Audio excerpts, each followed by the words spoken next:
I thought once we put the deposit on Edgar, the hard part was over. It was not. Because before he ever set one paw inside this house, he was already causing long-distance problems. Meanwhile, Mr. Darcy was still climbing into my lap every night at 8 o'clock sharp, as if nothing in my life was unraveling at all.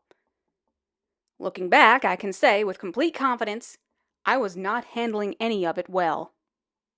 And this is what happened.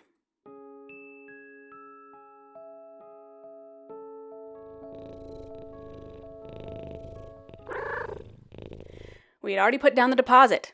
Our kitten was secured. All we needed was the green light to go get him. That was the plan. And then Edgar got his shots. 3 days later, the breeder emailed me. Edgar Allan Poe isn't very happy today. His energy level and appetite have decreased. I'm going to have to keep him longer for observation. He probably wouldn't be ready until after Christmas. I would love to tell you that I received the news with the grace and maturity of an adult woman. I did not.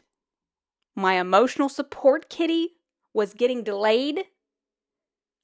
This is unacceptable. I ugly cried repeatedly. I moped around the house. I checked my email constantly. I even set my phone to alert me every time the breeder wrote, as though checking my email would somehow produce a kitten in my inbox. Mr. Darcy was still on his own weird little health roller coaster. Some days he seemed fine, and some days he didn't.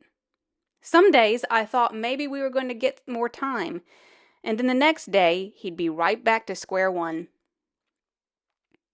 But every night, at exactly 8 o'clock sharp, he climbed into my lap for his nightly snuggle session. He had his schedule down pat. No matter what kind of day he'd had, when evening came, he wanted to be in my lap. Which actually, to be honest, it was not helping me hold it together any better. Meanwhile, Edgar was supposed to be my emotional support kitten, and he was being absolutely useless. The nerve! Before he even got here, he was already causing me distress. And I really believed he was going to be mine. In my mind, everything had lined up too perfectly. The timing, the color, the fact that a solid chocolate mink ragdoll male appeared right as I thought I might be losing Mr. Darcy. So why was this dragging out? After the second delay, the breeder offered to return the deposit. Are you kidding me? I didn't want the deposit back. I didn't want another option. I wanted this cat. And yes, my mind went to dark places. Did she want to keep him? Had she decided he was too beautiful to let go? What was going on? What was on her mind? She was up to something. She had in fact once emailed me, "He's beautiful. Can I keep him?" LOL.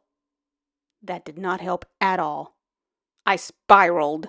I was trying to trust the Lord, but, honestly, I was crying at the drop of a hat. Lord, I just want this kitten! At one point, that became embarrassingly literal.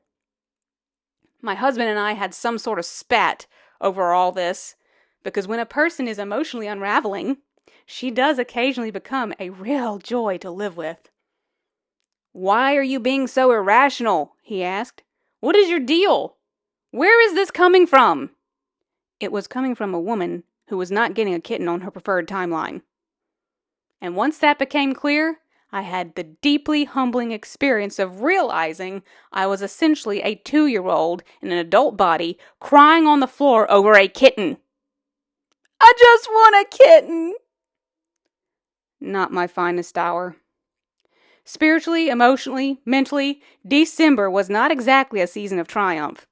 I said I trusted God, but what I actually meant was, I trust you, as long as this goes the way I think it should.